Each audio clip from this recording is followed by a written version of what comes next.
कृष्ण कृष्ण हरे हरे, हरे राम राम राम हरे हरे, हरे कृष्ण कृष्ण कृष्ण हरे हरे, हरे राम राम हरे हरे, हरे कृष्ण कृष्ण कृष्ण हरे हरे।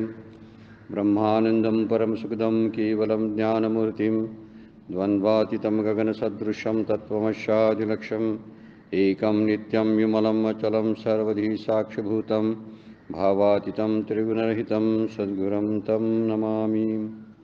नमामि सद्गुरु शान्तं सच्चिदानन्दविग्रहं पूर्णब्रह्मपरानन्दैशम् आनन्दीवल्लभं सद्गुरु सच्चिदानन्दं केवलं करुणाकरं ज्ञानयोगेश्वरं वन्दे ज्ञानदेवा पुनः। ओम नमो ज्ञानेश्वरा करुणाकरा दयाळा, तुमचा अनुग्रह लाधलो पावन झालो चराचरी। मी कळाकुसरी काहीचनेने बोलतो वचने अतिभाविका, एका जनार्दनी तुमचा दास त्याची अस पुरवावी। सर्व संतांना वंदन, सद्गुरुनाथांना वंदन, आपणा सर्वांना वंदन करून आजच्या चिंतनाला प्रारंभ करूया। काल आपण 169 नंबरच्या ओवीवरचं चिंतन पाहिलं होतं। श्लोक क्रमांक 35 आहे, यज्ञात्वा न पुनर्मोहम एवं याशशी पांडवा येन भूतान्य शेषण द्रक्षशात्मन्यतो मयी। हे ज्ञान तू जाणून घेतल्यानंतर कुठल्याही प्रकारचा मोह तुला राहणार नाही आणि सगळ्या भूतमात्रामध्ये परमात्म्याला पाहशील आणि परमात्म्यामध्ये सगळे भूतमात्र पाहशील। फक्त त्या ज्ञानाचा उदय झाल्यानंतर सुरुवातच केलेली आहे। जयाचिनी वाक्ये उजिवडे झाले चित्त निजळे, ब्रह्माचिनी पाडे निशंक होय। काल आपण या चिंतन केलं होतं या ओवीवरती। जेव्हा हे चित्त निशंक होतं, नंतर निजळे विचार केलेला आहे, म्हणजे निर्धास्त होतं, भयरहित चित्त होतं। त्यावेळी भयरहित झालेल्या चित्तामध्ये भगवंताचं व्यापकत्व लक्षात यायला लागेल असं माऊली बोलतात। संतांच्या उपदेशरूपी उजेडाने ब्रह्माच्या योग्यतेला प्राप्त झालेले चित्त निर्भय आणि निशंक होते। ज्यावेळी ही व्यापकपण लक्षात येतं त्यावेळी दुसरं कोण शिल्लक नसतं, त्यामुळे भीती राहत नाही। त्यामुळे द्वैत संपल्यामुळं अद्वैताचा अनुभव आल्यामुळं भीती नाहीशी होते असं वर्णन या प्रकाशामध्ये, कशाचा प्रकाश, ज्ञानाच्या प्रकाशामध्ये ह्या गोष्टी दिसायला लागतात असं माऊली बोलतात। पुढचे 1-2 ओव्या आहेत। ते वेळी आपण पेया सहिते ये अशेषी ही भूते माझ्या स्वरूपी अखंडित देखशी तू। आता दुसऱ्या शब्दाचा भूतान्य शेषण शब्द आहे, त्या शब्दाचे ओवी इथं टाकलेले आहे माऊलीने। ते वेळी आपणयासहित, त्यावेळी तू आपल्या आत्म्यासकट ही सर्व भूते माझ्या स्वरूपीशी अभिन्न असलेली पाहशील। ये अशेषी ही भूते, अशेषी म्हणजे उरलेलीशी सगळी भूते, म्हणजे काय, सर्व भूतमात्र सृष्टी जी आहे त्याला भूते शब्द वापरला। माझ्या स्वरूपी अखंडित, माझ्या स्वरूपामध्ये देखशी तू, माझ्या स्वरूपामध्ये तुला त्याचा अनुभव यायला लागेल। हे जे व्यापकपण आहे, जेव्हा ब्रह्मभाव निर्माण होतो त्यावेळी ही दृष्टी निर्माण होते। पाहताना सुद्धा सगळ्या सृष्टीकडे पाहताना ते देवरूपानं आहे असं तो पाहत असतो। त्यामुळे सगळी भूतं जी आहेत ती अभिन्न रूपाने जाणवायला येतात। अभिन्न म्हणजे माझ्यापेक्षा वेगळे कोण नाहीत। तुका म्हणे एका देहाचे अवयव, तुकाराम महाराजांचा अभंग आहे, त्या अभंगामध्ये म्हणतात, विष्णुविनं धर्म वैष्णवांचा धर्म भेदाभेद ब्रह्म अमंगळ, या अभंगामधला शेवटचा तुकडा आहे। तुका म्हणे एका देहाचे अवयव सुख दुःख भोग जीव पावे, असे शेवट झालेला आहे। पण तिथं वर्णन करताना एकाच तुकड्यामध्ये तुकोबा म्हणतात, ही सगळी जे नाहीत एका देहाचे अवयव, सगळी सृष्टी आहे ना, या सृष्टीतले सगळे भूतमात्र जे आहेत हे एका ईश्वराचे अवयव आहेत।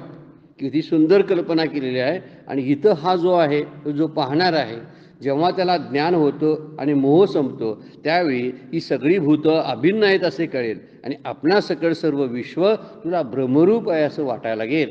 पहिल्यांदा विश्व हे स्वतः अगोदर आत्मरूप आहे असं वाटलं पाहिजे। आत्मा आणि ब्रह्म यामध्ये हा छोटासा फरक आहे। शरीरानं परिचिन्न झालेला जो ब्रह्म असतं त्याला आत्मा म्हणतात, आणि जेव्हा शरीरातून ते बाहेर असतं, म्हणजे शरीराच्या बाहेर ज्यावेळी विचार केला जातो त्या आत्म्याला ब्रह्म म्हणतात। म्हणजे ब्रह्म आणि आत्मा एकच आहे, फक्त त्या उपाधिभेदानं त्याची नावं बदलतात, बाकी अंतर त्यामध्ये काही नाही। म्हणून जेव्हा तू आत्मरूपाशी पाहशील तेव्हा तुझी दृष्टी बाहेर जेव्हा जाईल तेव्हा तू ब्रह्मरूप आहेस असा तुला अनुभव यायला लागेल. हा शेवटचा अनुभव आहे बरं काय. अहम ब्रह्मास्मी हा शेवटचा अनुभव आहे. आणि हा शेवटचा अनुभव साधकाला प्राप्त झाला की सगळा त्याचा मोह निघून जातो असं वर्णन यामध्ये केलेलं आहे.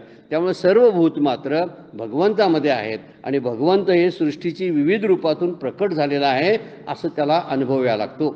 सगळी झाडी वेली समुद्र नद्या ही सगळी भगवंताची रूपं आहेत असं वाटायला लागतं. आणि त्यामुळं प्रत्येक गोष्टीकडे बघताना त्याचा भेदभाव नष्ट झालेला असतो. द्वेष मत्सर राग नष्ट झालेले असतात.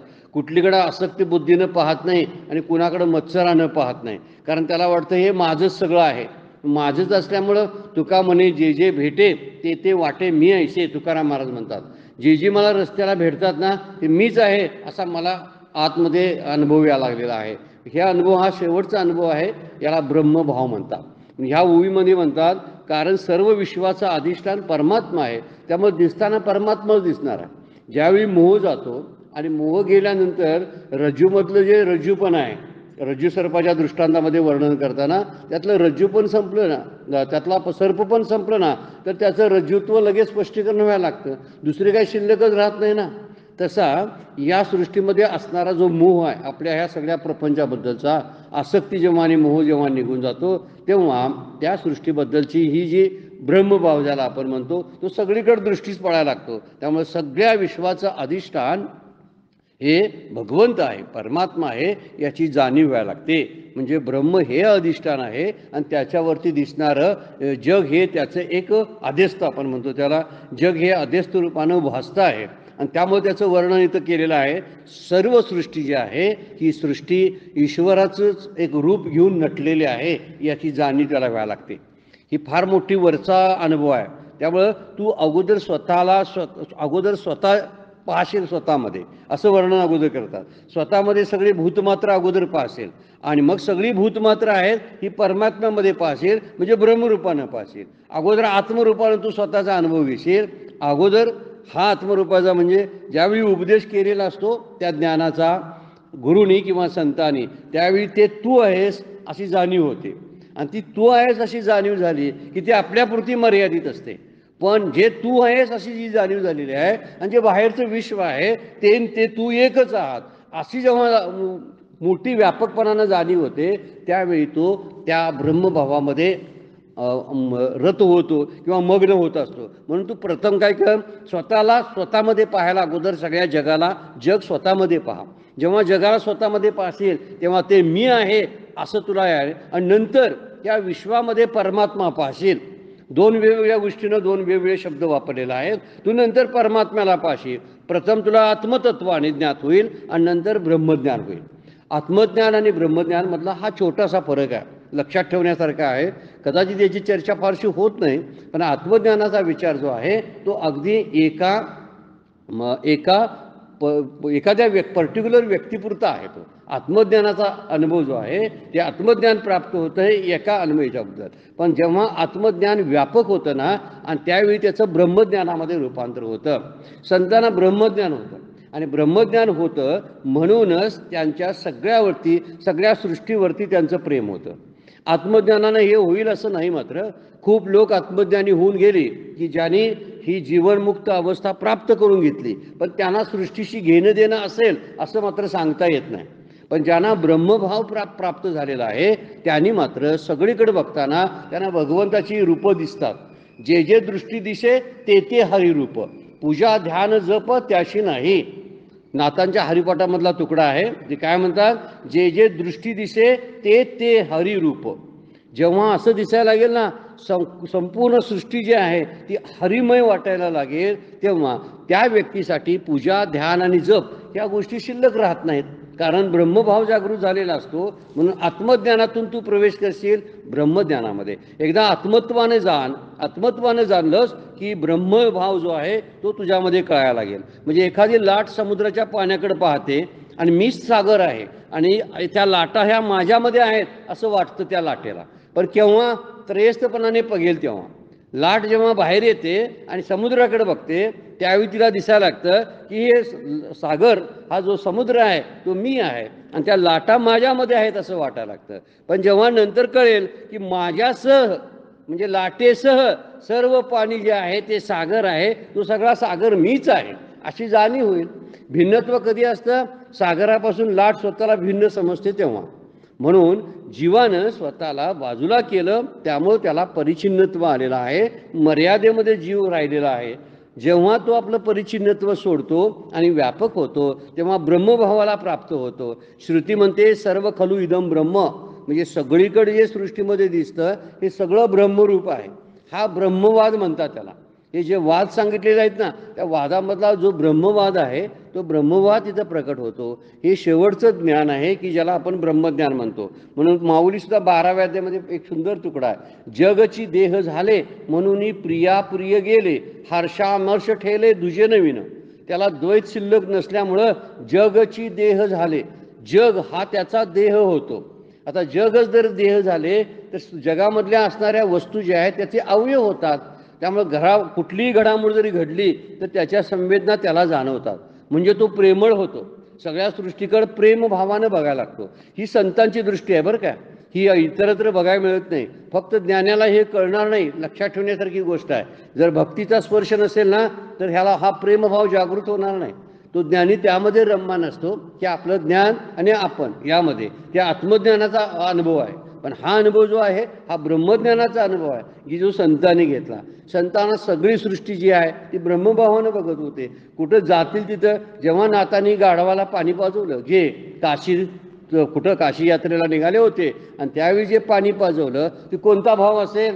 गाढव म्हणून नव्हे, ब्रह्मभाव होता. म्हणून ह्या सगळ्या अशी संतांच्या चरित्रातली जर उदाहरणं आपण घेतली तर या उदाहरणावरून एक लक्षात येतं आपल्याला की ते सगळ्या सृष्टीकडे बघताना देव म्हणून बघायचे.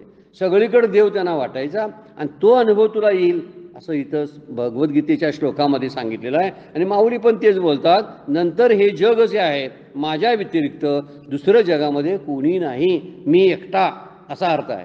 तो एक अभंग आहे, निरंजनी मी बांधिले घर, हे तुकाराम महाराजांचा अभंग आहे ना, तो त्या संदर्भातला आहे. म्हणजे एकांताचा अनुभव जो आहे तो एकांताचा अनुभव त्यामध्ये वर्णन केलेला आहे. इथं माझ्या व्यतिरिक्त कोणीही मला दिसत नाही अशी जाणीव त्याला व्हायला लागते. माऊलींची एक उव्या 18व्या अध्यायामध्ये तशा अर्थाची बघा, तैसा आत्मेत्वे वेष्टीला होय तया जया दृश्याते पाहे. जेव्हा तो आत्म्यानं वेष्टीला जातो आणि जेव्हा इतर दृश्य पाहत असतो ते दृश्य दृष्टपणेशी होत जाये तयाचे रूप, तेच दृश्य त्याच्या दृष्टीचं रूप बनून जातं. म्हणजे त्याला वेगळं काही दिसत नाही. जेव्हा आत्मज्ञान प्राप्त होतं तेव्हा ज्यावेळी बाहेर दृष्टी जाते त्यावेळी त्या दृष्टीमध्ये सगळं त्याला भगवंताची रूपं आहेत असा अनुभव यायला लागतो. तुकाराम महाराज काय म्हणतात बघा, होईल झाला अंगे देव आपण तयाशी हे जग अवघे देव. आपण अंगरूपानं स्वतःच अगोदर आत्मत्वानं आत्मज्ञानाची प्राप्ती झाली आणि जेव्हा तो बाहेर पाहतो तेव्हा तयाशी हे जग अवघे देव, सगळं जगच त्याला देवासारखं वाटायला लागतं. हा उच्च दर्जाचा विचार माऊली सांगतात. ते वेळी आपणपेया सहित स्वतःसहित तो पाहतो बरं काय, स्वतःला वेगळा करून पाहत नाही. ए अशेशी भूते, संपूर्ण जे भूत मात्र आहे ते माझ्या स्वरूपी अखंडित दे कशी तू. म्हणजे त्यामधले सातत्य अखंडतपणा त्याला दिसायला लागेल. सगळीकडे भगवंताची रूपं आहेत असं वाटायला लागेल. आणि ह्यातूनच अभंग जे स्फुरलेत ना, सगळ्या संतांना अभंग आणि ओव्या स्फुरल्यात या भावात राहून त्यांनी लिहिलेला. आणि त्यामुळं त्यांचा भाव जगाकडे बघताना दृष्टी जी आहे ती जग अज्ञानी आहे आणि त्यांना या भवसागरातून काढणं आपलं कर्तव्य आहे. आणि त्या दयेपोटी त्यांनी हे रचना सगळ्या लिहून ठेवल्या. किंवा त्यांचं चरित्र जरी पाहिलं तर हा ब्रह्मभाव त्यांच्यात उतरलेला होता आणि त्यातूनच ते आपल्याला बघायला मिळतं. म्हणून सर्व प्राणीपात्रांना तो आपल्यामध्ये पाहतो आणि प्रथम त्याला काय होतो, ज्याला आपण म्हणतो तत्वम अशी, या महावाक्याचा जो अनुभव आहे, वरती वाक्याची शब्दच वापरलाय, जयाचिनी वाक्य उजिवडे. ते वाक्य आहे ना, तो त्वम पदाचा अनुभव घेतो. म्हणजे माझा जीव जो आहे तो आत्मरूपानं ब्रह्मच आहे असं त्याला जाणवायला लागतं. आणि नंतर त्याला ते पहिल्यांदा त्वमचा अनुभव येतो आणि नंतर तत्चा अनुभव येतो. दोन गोष्टी सांगितलेल्या आहे. जेव्हा तो आपल्यामध्ये सगळी भूतो बघतो ना त्यावेळी त्याला त्वमचा अनुभव येतो. आणि जेव्हा तो बाहेर भूतमात्र परमात्म्यामध्ये सगळं भूतमात्र पाहतो तेव्हा त्याला तत्चा अनुभव येतो. आणि ते दोन्ही त्वम आणि तत् एकच आहेत याचा तत्वम असे, ते तूच आहेस, दोघं वेगवेगळे नाही. ते आणि तू एकच आहात. आणि तू म्हणजे जीवरूपानं असणारा तू, आणि ते म्हणजे ते ब्रह्म, ते तू एकच आहात. तुझा आत्मा तेच ब्रह्म आहे. हा एक वेगळा विचार. आणि जीव आणि आत्मा एक आहेत हा अनुभव, पण तुझा आत्मा जो आहे तो ब्रह्मच आहे असा विचार त्यामध्ये वर्णन केलेला आहे. त्यामुळे ही फार व्यापक दृष्टी आहे. समुद्राने लाटा असं वर्णन करतात, असं न पाहता तो जलतत्व पाहतो. ही लाट, हा समुद्र, हे दागिन्याचे आकार आणि हे सोनं, अशी त्याची दृष्टी संपूर्ण संपुष्टात आलेली असते. बघताना तर सरळ तो सगळीकडं दागिन्यालाच पाहिल, पण सोने रूपानं पाहतो. समुद्रात पाहतो पण लाटा म्हणून पाहत नाही, समुद्र रूपानं जलतत्वानं तो पाहतो. अशी त्याची दृष्टी झालेली असते. त्यामुळे संसाररूपी समुद्र जो आहे आणि शरीररूपी लाटा आहे, त्यातला भेद त्याला शिल्लकच राहत नाही. शरीर लाटा समजल्या आणि संसार समुद्र जर समजला तर त्या दोन्हीमधला भेदच संपून जातो. त्यामुळे ते एकत्वाचा अनुभव घेतो. किती आनंदही अनुभव असेल बघा. आणि हा अनुभव आता सगळ्या संतांना येऊन गेलेला आहे. म्हणून माऊलीने हे वर्णन केलेलं आहे. ते वेळी आपणपे या संहिते ये अशेषी ही भूते, माझ्या स्वरूपी अखंडित देखशी तू. ऐसे ज्ञान प्रकाश पाहिलं ते मोहांधकार जाईल, जय श्री गुरुकृपा होईल पारतागा. अशी श्री गुरूंची कृपा झाली ना तर हा अनुभव या लागतो. कोणता? ज्यावेळी श्री गुरुकृपा होईल त्यावेळी असे ज्ञान अद्वैत प्रकाशाने उदयास येईल आणि अज्ञानरूपी अंधकार निघून जाईल. जो मोह अंधकार शब्द वापरलेला आहे तो हा मोहाचा अंधकार निघून जाईल. केव्हा?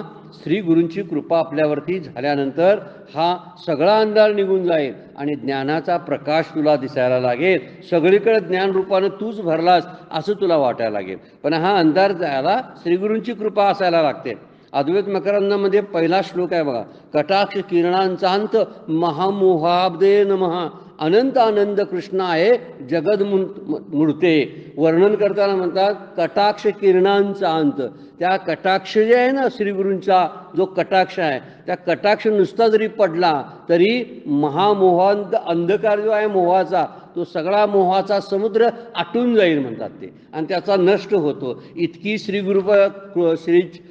श्रीगुरूंच्या कटाक्षामध्ये ताकद असते. म्हणजे ज्ञान पाडण्याचं, ज्ञानाचा प्रकाश बनवण्याची शक्ती श्रीगुरूंच्या कटाक्षामध्ये असतं, असं वर्णन त्या श्लोकामध्ये केलेलं आहे. त्यामुळं माझं उलटं आपण बोलतो की साधारण काहीतरी बरं असलं की माझं बरं चाललंय आपण म्हणत असतो, पण हे बरं नसतं. पण आपण म्हणतो माझं बरं चाललंय, ही गुरुकृपा आहे. कितीतरी लोक, 90% लोक बोलतात कसं काय आहे, हो गुरुकृपेने चांगलं चाललंय, काकांच्या कृपेनं माझं व्यवस्थित चाललंय. व्यवस्थित चाललंय या शब्दाला केवढा मर्यादा आहे बघा. व्यवस्थित म्हणजे माझं घरातलं व्यवस्थित चालू आहे. आता बरेच वेळा आजारपण वगैरे कमी आलं आहे. आता घरातलं व्यवस्थित बसून बोलत नव्हती ते आता बोलायला लागलेली आहे. हे बोलणं ह्याला बरं चाललंय म्हणतात ते. हे बरं चालणं मग विचारत नाहीत. खरा महत्त्वाचा गोष्ट आहे बरं चालणं म्हणजे पाठीमागं आहे की मला काही नको असं या संसारातलं वाटलं पाहिजे, त्यावेळी श्री गुरूंची कृपा आहे असं समजायचं. माझा घरातला संसार चांगला चालला आहे म्हणून माझ्या गुरूंची कृपा आहे, हे म्हणणं फार अगदी मर्यादित आहे. आहे ठीक आहे असं म्हणावं, पण आपल्याकडे कर्तृत्व घ्यायचं नाही म्हणून म्हटल्यासारखं आहे. पण बरेच वेळा हे म्हणणं सुद्धा चुकीचं आणि अहंकारातून होतं. त्याच्यापेक्षा म्हणायला अशी स्थिती आली पाहिजे, मला काही नकोसं वाटायला लागेल त्यावेळी समजायचं माझ्यावर श्रीगुरूंची कृपा झालेली आहे. मला या समस्त संसाराबद्दलचं वैराग्य ज्यावेळी यायला लागेल, काही नको आता, काही मिळवायचं नाही, काही बोलायचं नाही, काही ऐकायचं नाही, काही वाचायचं माझं शिल्लक राहिलेलं नाही, असा अनुभव ज्यावेळी येतो त्यावेळी समजायचं की माझ्यावरती श्रीगुरूंची कृपा झालेली आहे. नाहीतर ह्या साध्या काहीतरी गोष्टी, क्षुद्र गोष्टी असतात संसारातल्या, त्या संसारातल्या गोष्टी व्यवस्थित लागणं म्हणजे गुरूंची कृपा असत नाही. खरी गुरुकृपा जी आहे ती आत्मज्ञानाच्या बाबतीत घडावी लागते. विषयाबद्दलचं वैराग्यच आतमध्ये दृढ व्हावं लागतं, विवेक जागृत व्हायला लागते, मुमुक्षत्व तीव्र व्हायला लागतं. तेव्हाच खऱ्या अर्थानं समजायचं रोजच्या रोज दिवस माझे प्रसन्नतेनं जात आहे. त्यावेळी समजायचं माझ्यावर गुरूंची कृपा झालेली आहे. आणि काहीतरी जाणून घ्यावं, काय राहिलं साधनेचा, तर साधनेची पराकाष्ठा करावी. साधनेशिवाय काय मला सुचतच नाही असं व्हायला लागलं की समजावं की माझ्यावर गुरूंची कृपा आहे. सतत मला जो प्रपंच आठवत होता त्याऐवजी आता नाम आठवायला लागलेला आहे, त्यावेळी समजायचं माझ्यावर श्री गुरूंची कृपा झालेली आहे. इथं माऊली म्हणतात कृपा झाली की मोहाचा अंधकार नष्ट होतो, आणि ह्यालाच खरी कृपा म्हणायची, बाकी काही नाही. संसाराबद्दलची आसक्तीच असेल आणि संसाराबद्दल अजून मी बोलत असू तर अजून संसाराबद्दलचा मोह गेला कुठं? असा त्याच्यातला अर्थ निघतो ना. म्हणून हा विचार जर आपण केला तर मोहाचा अंधकार जाणं ही श्रीगुरूंची कृपा जर असेल तर माझं बरंच चाललंय संसारातलं. ह्याला काय मोह गेलाय म्हणत नाही आपण. ह्याला मोह गेला कधी म्हणायचं तर मला काही नको असं वाटणं ही खरी गुरुकृपा आहे. दुसऱ्या अध्यायामध्ये फार सुंदर श्लोक आलेला आहे. यदा ते मोहकलिनं बुद्धिर्व्यतिरिष्यति तदा गंताशी निर्वेदम श्रुतव्यश्य श्रुतश्च. काय माऊली भगवंताचा श्लोक कसा आहे बघा. ते म्हणतात यदा ते मोहकलिलम, जेव्हा जी मोहाची दलदल तुझी बुद्धी पार करून जाईल, यदा बुद्धीर व्यतिष्यती म्हणतात की पार करून पुढे जाईल, तेव्हा तुला मागचं आणि पुढचं काही स्मरणात राहणार नाही. तुझा भूतकाळ आणि तुझ्या भविष्यकाळाबद्दलचा विचार संपूर्ण श्रुतव्यश्य श्रुतश्च, जे ऐकलेलं आहे आणि जे ऐकायचं आहे त्याच्याबद्दल तुला निर्वेदम म्हणजे वैराग्य प्राप्त होईल. कधी? यदा ते मोहकलिलम, मोहाच्या चिखलातून तू बाहेर पडशील तेव्हा. आणि मोहाचा खरा चिखल आहे. आपण रोज त्यामध्ये पाय ठेवत असतो आणि पाय ठेवताना एक पाय काढला की दुसरा पाय लगेच अडकत असतो आपल्याला आणि आपला गुंता संपत नाही. त्यामुळं उगीच त्यामध्ये आपण बाहेर पडण्याचं जे आपण बोलत असतो ते खऱ्या अर्थानं बाहेर पडलेलं नसतो बरं काय. म्हणून हा विचार आपण शांतपणे करणं फार गरजेचं आहे. या श्लोकाचा सुद्धा विचार करा. काय म्हणतात अर्जुना? ते पारुशेल म्हणतात. हे तर अनिक काय जाणावे का मागील ते स्मारावे, हे अर्जुना आघवे पारुशेल. काय उभे आहे बघा त्या श्लोकावरची उभे आहे. ते म्हणतात अनिक काय जाणावे का मागील ते स्मरावे, हे अर्जुना आघवे पारुशेल. कधी? ह्या मोहाचा अंधकार जाईल तेव्हा. तुला मागचं काय आठवावं किंवा पुढचं काहीतरी जाणावं याच्याबद्दलचा मोह राहणार नाही. आणि असा मोह संपला की समजायचं माझ्यावर गुरूंची कृपा झालेली आहे, अन्यथा नाही. अजून माझं अर्धवट आहे समजायचं. संसाराचे विचार अजून भंडावून सोडतात. नाम आठवायला लागलं ना प्रपंचाच्या वेळी. गोंदवलेकर महाराज म्हणतात आपली प्रगती व्यवस्थित आपल्याला जाणता येते जर माझं चित्त शुद्ध व्हायला लागलेलं आहे, हे सुद्धा आपल्याला जाणता येतं. जेव्हा मी नाम घेत असतो तेव्हा प्रपंचाची आठवण अधूनमधून येते. गोंदवलेकर महाराज म्हणतात ती येणं स्वाभाविक आहे असं म्हणतात संत. मधून संसाराची आठवण, प्रपंचाची आठवण येणं स्वाभाविक आहे. पण अस्वाभाविक काय कोणती गोष्ट आहे आणि चांगली गोष्ट कोणती आहे? तर प्रपंचाची कार्य करत असताना नाम आठवणं ही गोष्ट प्रगतीसाठी चांगली आहे. आपलं चित्त शुद्ध व्हायला लागले म्हणून समजायचं. जर प्रपंचाची कार्य करत असताना भगवंताची आठवण येते, संतांची वचनं आठवतात आणि त्याच्यावर चिंतन करावंसं वाटतं, त्यावेळी समजायचं माझं चित्त शुद्ध व्हायला लागलेलं आहे. अन्यथा नाही. ही एक खून दिली आहे गोंदवलेकर महाराजांनी आपली परीक्षा घेण्याची. चित्तशुद्धीची परीक्षा आहे. आणि चित्तशुद्धी झाल्याखेरीज परमार्थाचं रोपण जे आहे ना ते रोपण करताच येत नाही, रुजतच नाही परमार्थ चित्तशुद्ध झाल्याशिवाय. त्यामुळे इतराबद्दल असणारे हेवे दावे, ईर्ष्या, तुलना, मत्सर, क्रोध ही आसक्ती हळूहळू कमी कमी कमी होत आली की आपल्याला आनंदाची अनुभूती तिथंच यायला लागते. अजून ज्ञान मिळायचं असतं पण चित्तशुद्धीतच खऱ्या अर्थानं ज्ञानाची प्रचिती यायला लागते. म्हणून चित्तशुद्धीसाठी प्रयत्न करणं फार गरजेचं आहे. म्हणून माझं तुझं शिल्लक असतं, त्याऐवजी ते म्हणतात मी माझं याऐवजी तू तुझं असा विचार सुरू व्हावा. हा सुद्धा भक्तीतलाच विचार आहे. ते तू तुझं सुद्धा निघून जाईल. नंतर पहिलं मी माझं तरी निघून जायला पाहिजे आणि मग तू तुझं होईल. तू तुझं काही दिवसांनी निघून झाल्यावर सगळं एकरूप होईल. मग अशा आपण लाट आणि सागराचं पाणी ह्या दोन्ही गोष्टी वेगवेगळ्या करून पाहिल्या तसं त्यामध्ये अद्वैत कसं होईल की लाट आणि पाणी सागर एकच आहेत. तसं मी माझं तू तुझं ह्या सगळ्या गोष्टी एकच आहेत असं त्याच वेळी लक्षात यावं लागेल. त्यामुळे माझं तुझं पण समजतं. स्वरूपानंदांची एक प्रार्थना आहे बघा, उदारा जगदाधरा देई मुझ असावर स्वस्वरूपानुसंधानी रमो चित्त निरंतर. त्यामध्ये आहे बघा, मी माझे मावळो तू तुझे उगव आता, मी तू पण जगन्नाथा हो एकची तत्वता. एकच होऊ दे. मी माझे मावळो तू तुझे उगवो आता. आता ईश्वरा हे सगळं जे माझं आहे ते तुझं तुझं असं मला वाटू दे. आतापर्यंत मला माझं माझं वाटत होतं, आता ते तुझं तुझं वाटू दे. म्हणजे माझा मोहाचा अंधकार आपोआप निघून जाईल. ह्याला गुरुकृपा म्हणायची. हे जो मोह अंधकार शब्द वापरला ना, तई मोहांधकार जाईल ज्ञान प्रकाश पाहिलं. जेव्हा ज्ञानाचा प्रकाश पडतो तेव्हा असा मोहाचा अंधकार नष्ट व्हायला लागतो आणि चित्तशुद्धीचा अनुभव येतो. ज्ञानाची प्रचिती, आत्मज्ञानाची प्रचिती त्याला यायला लागते. म्हणून ईशावास्यामध्ये सुद्धा वर्णन आहे, तत्र को मोहा क शोका एकत्व अनुपश्यती वर्णन आहे. त्या ईशा उपनिषदामधल्या श्लोकामधला एक तुकडा आहे की असं ज्याला झालेला आहे, ज्यांचा मोह गेलेला आहे, त्यांना कुठला मोह आणि कुठला शोक, जेव्हा एकत्वानं अनुपश्यती शब्द वापरला आहे, अनुपश्यतीमध्ये सगळ्या जगाशी एकत्वानं पाहायला लागतात ना, तेव्हा कसला मोह कुणाबद्दल राहणार आहे आणि कशाबद्दल तो शोक करेल. हे विश्वची माझी घर आयशी मती जयाची स्तोर, असं विश्व माझं घर अशी प्रतीती ज्याला आलेली आहे, तो आपल्या घराच्या मोडतोडीबद्दल शोक करेल का? नाही करणार. कारण जग हे माझं घर झालंय असं जर तो म्हणत असेल तर आपल्या घराबद्दलची चिंता त्याच्या मनात राहील काय? मोह राहील काय? नाही राहणार. हा एकत्व अनुपश्यती हा अनुभव आहे. तत्र को मोह का शोका, अशाला शोक कुठला होईल आणि कसला मोह त्याला होणार आहे आणि कशाचा शोक करणार आहे तो? कारण तो एकत्वानं सगळ्या सृष्टीकडे पाहत असतो. मी आणि देव, मी आणि सृष्टी दोन नाही. आता मी आणि देव एकच आहोत हा एक अनुभव, आणि मी आणि सृष्टी किंवा ही सृष्टी आणि देव एकच आहेत हा एक अनुभव. हा पुढचा अनुभव आहे बरं का. मी आणि देव एक आहोत हा छोटासा अनुभव आहे, याला आत्मज्ञान म्हणायचं. आणि सगळी सृष्टी आणि परमात्मा एकच आहेत याला ब्रह्मज्ञान म्हणायचं. हा थोडासा फरक त्यातला लक्षात आपण घेतला तर आपल्याला समजायला लागेल की एकत्व अनुपश्यती म्हणजे काय. सगळीकडे त्याला एकत्वानं तो पाहायला लागतो. त्यामुळं रागद्वेषातून सुखदुःखातून होणारा मोह जो असतो त्याच्याबद्दल असणाऱ्या प्रतिक्रिया ज्या असतात त्या प्रतिक्रिया संपायला जातात. राग राहत नाही. राग म्हणजे आसक्ती आणि द्वेष म्हणजे तिटकारा. कशाबद्दलचा द्वेष नाही, तिटकारा नाही आणि कशाबद्दलची ओढ नाही, काहीच कशाबद्दल शिल्लक राहत नाही. अशा वेळी कुठल्या सुखदुःखाची त्याला अनुभूती यायला लागेल आणि कुठला मोह त्याच्यावरती प्रभाव टाकेल? कशाचाच मोह राहणार नाही ना. आणि मोह संपला त्यावेळी आनंदाला काय रिकामी जागा करून दिली ना.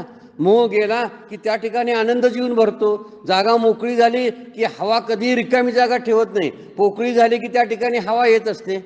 आपण साधा विचार आहे विज्ञानाचा, पोकळी राहतच नाही कुठं. मग एक काढून घेतलं ना त्या ठिकाणी विठ्ठल भरला. काम क्रोधे केले घर रीते का, तुका म्हणे देह भरिला विठ्ठले. विठ्ठलानं देह भरला की काम क्रोध रिकामे व्हायला लागतात. तसा अनुभव त्याला यायला लागतो की मोह गेला तर ती मोहाची जागा ज्ञानच घेतं. कारण कशाबद्दलही रडणं थांबतंय ना सगळं. कशाबद्दल काय मिळवणं शिल्लक राहत नाही. हे पाहिजे मला, असं पाहिजे मला, तसं पाहिजे अशी गोष्ट शिल्लक नसल्यामुळं सगळ्याबद्दलचा मोह त्याचा निघून जातो. आणि हा अनुभव अर्जुनाला सुद्धा शेवटच्या टप्प्यामध्ये आणलेला आहे. माऊलींनीच प्रश्न विचारलेला आहे, अर्जुना तुझी स्थिती आता का आहे? त्यावेळी तो श्लोकामध्ये बोलतो, नष्टो मोहा स्मृती लब्ध्वा तत्प्रसादात मया अच्युता. अच्युता तुझ्या कृपा प्रसादामुळं माझा मोह नष्ट झाला. अगदी शेवटच्या टप्प्यामध्ये मला वाटते 17वा श्लोक आहे 18व्या अध्यायातला. शेवटची घटना आहे ती की त्याच्या एकंदर संपूर्ण भगवद्गीता सांगितल्यानंतरचा त्याचा अनुभव आहे. नष्टमोहा स्मृतिर्लब्ध्वा तत्प्रसादात मया अच्युता सगळ्याशी. आणि म्हणतो स्थितो अस्मी गत संदेहा, माझा संदेह सगळा निघून गेला आणि एक प्रकारची शांत आणि स्थिर स्थिती मला प्राप्त झालेली आहे. का? मोह गेल्यामुळं. अर्जुनाचा हा अनुभव आहे. आपल्यालाही भगवद्गीता ज्ञानेश्वरीचा पाठ केल्यानंतर थोडा का असं अनुभव आला पाहिजे. रोज आपण ज्ञानेश्वरी वाचत असू, रोज भगवद्गीतेचा अभ्यास करत असू तर म्हणजे भगवद्गीतेशी संबंधित असणारं सगळे पारमार्थिकीय वाङ्मय जे आहे त्याचा अभ्यास करत असताना आपल्याला हा अनुभव कधीतरी चाटून गेला पाहिजे की आता माझा मोह कमी व्हायला लागलाय, तरी नष्ट व्हायला लागलाय राहू दे, तर कमी तरी व्हायला लागलेला आहे. मी हळूहळू एक एक पाय बाहेर काढायला लागलोय त्या मोहाच्या चिखलातून, असा अनुभव आला पाहिजे. आणि मोह आणि अंधार हे गुरुकृपेनं जातं. अमृतानुभवामध्ये फार सुंदर उभे आहे. माऊली बोलतात, जयाचिनी कृपा तुषारे परतले अविद्येचे मोहिरे परिणामे अपारे बोधामृते. ज्यांच्या कृपेच्या तुषारामुळं परतले अविद्येचे मोहिरे, माझी अविद्या आणि मोह सगळा निघून गेला. त्यांच्या कृपेचा नुसता तुषार पडल्यामुळं माझ्या अंगावरती माझ्यातली अविद्या आणि मोह निघून गेला. परिणामे अपारे, त्याचा परिणाम म्हणून काय झालं? अपारे अगणित असं बोधामृत मला प्राप्त झालं. कुणाच्या कृपेने म्हणतात ते? जयाचिनी कृपा तुषारे, म्हणजे माझ्या श्रीगुरूंच्या कृपांच्या तुषारामुळं, माझ्या गुरूंच्या कृपेमुळं मला हा अनुभव यायला लागला. माझ्यातली अविद्या आणि अहंकार निघून जायला लागला. तुकाराम महाराज काय म्हणतात? ढवळले जगदाकार अंधार तो निरसला.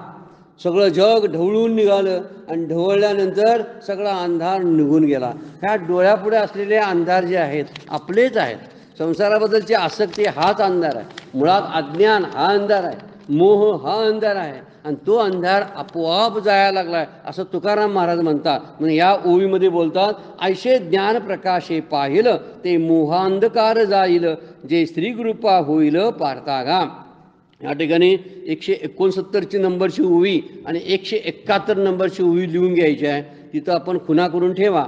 वरती काल पण सांगितलेल्या होत्या काही ओव्या, त्यासुद्धा बघा. 171 आणि 169. पुढे 36वा श्लोक सुरू होतो बघा. अपीचे दसी पाप्यभ्य सर्वेभ्य पापकृतम सर्वं ज्ञान प्लवैनेव व्रजिनम संतरिष्यशी. आता वर्णन करतात बघा. आता पाप कसं शिल्लक राहील? जर मोह जर गेला असेल तर कितीही पाप केलेला असेल, म्हटलेलं आहे पापेभ्य सर्वं पापकृतम, म्हणजे सगळ्यात श्रेष्ठ दर्जाचं जरी पाप असेल तरी ज्ञानानं ते नष्टच होणार आहे. कुठल्याही प्रकारचं पाप जरी असेल भूतकाळातलं, तर ते भूतकाळातलं पाप शिल्लक राहणार नाही. जरी सर्वात अगदी पापापेक्षा पापी जरी असेल तरी तू ह्या ज्ञानरूप नौकेनं पापातून तरून जाशील.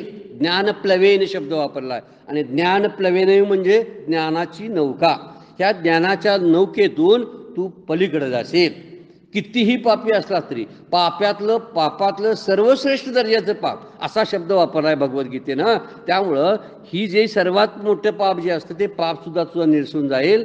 कारण जर ज्ञानाची प्राप्ती झाली आणि ज्ञानाच्या नावेतून तू बाहेर पडलास प्रवासाला, तर ही किती महत्त्वाची गोष्ट सांगितली आहे. असं आश्वासन कोण देईल काय हो? कोणतरी म्हणते तुमची पापं सगळी मी संपवतो, माझ्याकडे या, कोणतरी म्हटले. पण भगवद्गीता आश्वासन देते आपल्याला, आणि हे आश्वासन साक्षात परमात्म्याचं आश्वासन आहे. एखाद्या आपल्या नातलगाचं नाही किंवा एखाद्या पुढाऱ्याचं आश्वासन नाही आहे की मी ये तुझं हे करतो, मी तुझं ते करतो, असं नाही ते आश्वासन. हे आश्वासन आहे सगळ्या पापातून तुला मी मुक्त करतो, फक्त त्या नावेमध्ये तू चढून बस. मी कर्णधार आहे त्या नावेचा, आणि त्या नावेमध्ये मी तुला ती नाव बरोबर पहिली तीराला घेऊन जाईन. कुठला अंधकार आणि कुठलं पाप आणि कुठलं पुण्य कुठलंही काही शिल्लक राहणार नाही असं वर्णन करतात. म्हणून हे आश्वासन श्रेष्ठ दर्जाचं आश्वासन आहे. म्हणून पापाचं विचाराने वाल्मिकींच्या आयुष्यातला काय सांगतात ना, एक हकीकत त्यांच्याबद्दल ती सांगतात की आपल्या बायका मुलांना त्यांनी नारदांनी सांगितलं, विचारू नये तू जे सगळे आत्तापर्यंत केलेले गुन्हे आहेस ना, त्या गुन्ह्यामध्ये तुझ्या कुटुंबीय किती समाविष्ट आहेत, कोणकोणत्या गुन्ह्यामध्ये वाटेकरी आहेत असं विचार जा म्हणून सांगितलं होतं.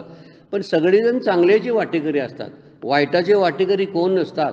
आपल्याला आलं समजा काहीतरी वेगळं, असं काहीतरी आजारी आपण भयंकर पडलेला असतो, तर आपला नवरा किंवा आपली बायको त्याचा वाटा उचलू शकत नाही, पण भगवंत वाटा उचलू शकतो. मात्र हे शेवटचा अंत न पवे कोणी, स्त्री पुत्र कलत्र हे अवघेची मायावंत, शेवटचा अंत न पवे कोणी. शेवटच्या अंताला ह्यातला कोणी उपयोगाला येत नाही, म्हणून ते एवढं मोठं आश्वासन दिलेलं आहे. वाल्ल्या होता त्याचा वाल्मिकी होण्याला कारण हा एक प्रसंग घडलेला आहे. म्हणजे त्यांच्या चरित्रामध्ये वर्णन करतात की कोणीही वाटा घ्यायला आई वडील आणि बायको मुलं तयार झाली नाहीत, तर मी हे करतो का असा त्याला प्रश्न पडला. मी आजपासून हे सोडून देतो. हे किती धाडसाचं निर्णय त्याच्या आयुष्यातला होता बघा. आणि नारदांच्या कृपेमुळं, म्हणजे त्यांच्या श्रीगुरूच्या कृपेमुळं ही अवस्था त्याच्या आयुष्यामध्ये आली. माझ्या पापाचा वाटेकरी दुसरा कोण आहे का? नाही. मी कुठं काय मारलं, कुणाची हिंसा केली, काय केलंय, कुठं मी चोऱ्या केल्या, चहाड्या केल्या, माझं मलाच येणार आहे. मी समोरचे असतात ती काय म्हणजे वाटेकरी घेणार नाहीत. पण भगवंत मला बोलवून सांगतो, तुझ्या माझ्याकडे ये, तुझ्या सगळ्या पापाचा भार मी उचलतो. किती मोठं आश्वासन आहे बघा. जर या आश्वासनाचा विचार केला तर भगवंताची पाठ आपण सोडणार नाही, आणि ह्यांच्याकडे पाठ केल्याशिवाय राहणार नाही. कुणाकडे? ज्यांच्याकडे विसंबून राहिलोय ना, त्यांच्याकडे आपण आपली पाठ होईल. नको यांच्या नादाला लागायला. आहेत म्हणून जवळ आहेत म्हणून नातलं, बोलण्यापुरती हे कोण, हा मुलगा सांगण्यापुरतं, बाकी काय आहे उपयोग असतो काय त्यांचं सांगा बघू, काही उपयोग नसतो. आता आमच्या छातीत काही दुखायला लागलं, माझा मुलगा अमेरिकेत आहे, आता तू येईल का, मला उचलायला नाही येणार आहे. मला त्यावेळी भगवंत आठवावा. माझी जर खरंच काहीतरी साधना झाली असेल तर मुलगा आठवणार नाही, तरी अजामिळाला मुलगा आठवला आणि तरीही नारायणानं तो तैनूक करून गेला. बरं होतं त्यानं नारायण नाव आपल्या मुलाचं ठेवलं होतं. आता तो भाग वेगळा आहे आणि त्या पुराणातल्या कथा आहेत. आता मुद्दा म्हणून नाव ठेवून पण चालणार नाही. खूप मुलांची नावं चांगली चांगली आहेत, मरताना ती नावं आठवली तर ना. आता आठवायला आपण कोम्यात गेलो नाही तर ना, काय माहिती काय स्थिती होणार आहे आमची शेवटची. पण शेवटच्या स्थितीमध्ये मात्र हे लोक येऊन सांभाळतात बरं काय. देह वैकल्याचा वारा जने लागेल या सुकुमारा, म्हणून आत्मबोधाचा पांजिरा सुयेत याते माऊली बोलतात बरं काय. माझ्या या सुकुमार भक्ताच्या देहाला हा संसाराचा वारा लागेल म्हणून शेवटच्या क्षणाला मी त्याच्या उशाला बसलेला असतो. आत्मबोधाचा पांजिरा सुयेत याते, मी एक पिंजरा तयार करतो आणि त्याला आतमध्ये मी ठेवतो, त्याला कुठल्याही प्रकारचा संसाराचा वारा लागू नये म्हणून. ह्यांचं ऐकायला पाहिजे ना संतांचं. जर ते एवढं मोठं आश्वासन आपल्याला देतात तर तुमचं खरं आहे बाबा. ह्यातला कोण तसं करणार आहे. उशाला आणि पैशाला बसलेले असतील खूप, मरणाची वाट बघत बसलेले असतात बऱ्याच वेळा, अजून गेलेत की नाही, फोन येत असतात बाहेरनं, तर नाहीत आत्ता ज्यूस पिऊन आणि बसलेत, आत्ता मग कुठले आणि 4 दिवस जातात, मग परत आज आणि रजा वाढवावी लागते वाटतंय, पोरांचं ऐकू येत असते. अजून बी ती काय म्हणतात 4 दिवसात जाणार म्हणून आलेली असतात रजा काढून, आणि आता इथं आल्यानंतर हे मरायचं नाव काढणार म्हटलं ह्यांनाही कंटाळा येतो, का जाईना झाल्यात अजून म्हणून. ही अवस्था सगळ्यांच्या वाट्याला आहे आणि तरीसुद्धा आपल्याला त्यामध्ये असणारी जी आसक्ती आहे त्यांच्याबद्दलची ती जात नाही. फक्त भगवंत म्हणतात की तुला मी पापातून बाहेर काढू शकतो, माझ्या ज्ञानाच्या नावे तू बस, आणि ती नाव मी स्वतः चालवतोय. मी कर्णधार आहे, कॅप्टन आहे मी, आणि मी कॅप्टन असल्यामुळे तुला भ्यायची काही गरज नाही. वाऱ्याला, वादळाला, संसाराचं वारं आणि आसक्तीची वादळं, काम क्रोधाचे विकाराचे येणारे मधले भोवरे मी सगळे चुकवून तुला पहिले तीरावर घेऊन जाईन. एवढं मोठं आश्वासन भगवंत आपल्याला देतात. अपि चेदसी पापेभ्य, जरी असतील अपि चेदसी पापेभ्य सर्वभ्य पापकृतम, सगळ्यात पापातलं कृतम म्हणजे सर्वश्रेष्ठ, सुपरलेटिव्ह डिग्री वापरलेली आहे, सगळ्यात श्रेष्ठ हायएस्ट शब्द ज्यावेळी आपण वापरतो EST लावून, त्यातला शब्द आहे तो पापकृतम. तो पापकृतम म्हणजे सगळ्यात.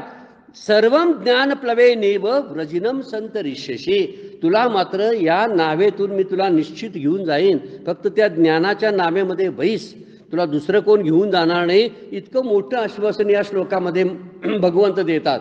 त्यावरती काही ओव्या बोललेल्या आहेत. काय बोलतात बघा. जरी कल्मशाचा आगरू तू भ्रांतीचा सागरू, व्यामोहाचा डोंगरू होऊनी अससी. जरी असलास तू, कसा आहेस तू पापाचा आगर आहेस, भ्रमाचा सागर आहेस आणि संशयाचा डोंगर आहेस. असू दे, मी काही तुला म्हणत नाही. किती बघा श्रेष्ठ दर्जाचं. आपल्याला भीती कसली वाटते, इतकी पाप मी केलेलं आहे, कसा देवाजवळ जाऊ, कसा श्रीगुरूंच्या जवळ जाऊ. ते तर म्हणतात ये माझ्याकडे धुयाचा डिटर्जंट चांगला आहे, तू आलास ना ज्ञानाचा फवारा तुझ्यावर मी टाकतोच बरोबर, तू आपोआप फक्त ये की मी माझा भूतकाळ मी सर्व विसरला, आता जे माझं म्हणून जे आहे ते तुमच्या पायाशी मी अर्पण करायला आलोय. एवढी त्यांना फक्त लागते गॅरंटी. ती गॅरंटी आपण देऊ शकलो आणि त्यांच्या सांगण्याप्रमाणे आचरण करायला लागलो तर ते सर्वस्व आपलं जे मागचं आहे, बिघडलेलं सगळं आहे, ते सगळं दुरुस्त करून देतात. फक्त आपण त्या भावनेनं त्यांच्यापर्यंत पोचलो पाहिजे. म्हणून इथं म्हणतात जरी तू कल्मशाचा, कल्मश म्हणजे पाप, तरी तू पापाचा आगर आहेस. आगरू म्हणजे केंद्रस्थान. आगर शब्दाचा आहे अग्रपासून आगर तयार झालं. आगर म्हणजे एखादं केंद्र. जरी तू पापाचं केंद्रस्थान जरी असलीस म्हणजे मोठा केंद्र आगर आहेस. तू भ्रांतीचा सागर, जरी तुला कुठल्याही प्रकारची भ्रांती असू दे, देह सत्यत्वाची असू दे, जगत सत्यत्वाची असू दे, कर्तृत्व भोक्तृत्वाची असू दे, किंवा संघ भ्रांती असू दे किंवा विकार भ्रांती असू दे, तू कुठलीही भ्रांती घेऊन माझ्याकडे ये, तुझी भ्रांती मी काढण्याचं काम मी करणार आहे. तू कल्मशाचा आगरू, तू भ्रांतीचा सागरू, व्यामोहाचा डोंगरू. व्यामोह शब्दाचा अर्थ आहे संशय किंवा मोह आपण म्हणूया. व्यामोहाचा डोंगरू, जरी तू संशयाचा डोंगर होऊन जरी असलास तरी तू माझ्याकडे एक. पहिलं सुरुवात केलेली आहे, जरी असलास तरी काही माझं बिघडत नाही असं वर्णन केलं आहे. ज्यावेळी अर्जुनाच्या सुरुवातीपासून अर्जुनाला उद्देशून ही ओवी वापरलेली आहे. अर्जुन कुठलं अर्जुनानं पाप केलेलं होतं?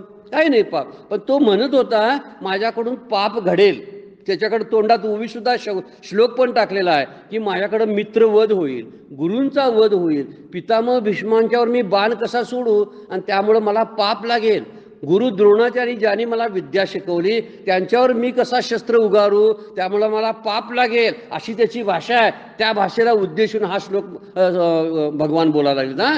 किती तू पाप केलेला असलीस अर्जुना आणि तुझी होणारे आता होतील म्हणतोस तू, व्हायची जागाच नाही, मोहाचा अंधकार संपेल तेव्हा, पण तरी सुद्धा तू त्या पापातून बाहेर काढण्याचं काम मी करू शकतो.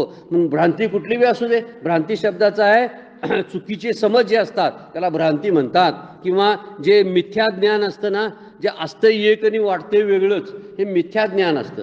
जगाबद्दल सुद्धा जगातली सत्यत्व आपल्याला कशामुळं वाटतं, तर जग जे आहे त्याच्यावरती जो कवर आहे त्या कवरामुळं वाटत असतं. ईशावास्य उपनिषदामध्ये सुद्धा आहे बघा, ते कसलं सोन्याचं मडवलेलं भांड आहे, त्याला झाकण जे आहे वरचं ते सोन्याचं आहे. हां, किरणमय, असं हिरण्यमय काय पात्रेनं, असा श्लोक आहे बघा तो, हिरण्यमय पात्रेनं. तर त्यामध्ये ते आत आहे ते भांड, त्यावरती कवर जो आहे, तसं हे सगळे जग जे आहे ना सौंदर्यानं नटलेलं आहे आणि त्यामुळं आपण त्यामध्ये गुंतून बसतो, आकर्षित आहे. माऊलींचा अभंग आहे, जे जे देखणे सकळ ते स्वप्नीचे मृगजळ, म्हणून चिंती चर कमळ बाप रखमा देवी वराचे. तू त्यामध्ये गुंतू नकोस. म्हणून जरी भ्रांती म्हणजे चुकीचे समज तुझे असतील, तू जरी डोंगर आगर असणारी पापाचा असलास तरी माझ्याकडे एक, असं बोलतात. म्हणजे तुझं पाप मी सगळं माझ्याकडे घेतो, नष्ट करून टाकतो, असं बोलायला लागलेत. वेळ संपलेली आहे, आपल्याला थांबावं लागतं. आजची सेवा श्री गुरूंच्या चरणी, भगवान ज्ञानेश्वरांच्या चरणी अर्पण करून विराम घेऊया. पुंडलिक वरदा हरी विठ्ठल श्री ज्ञानदेव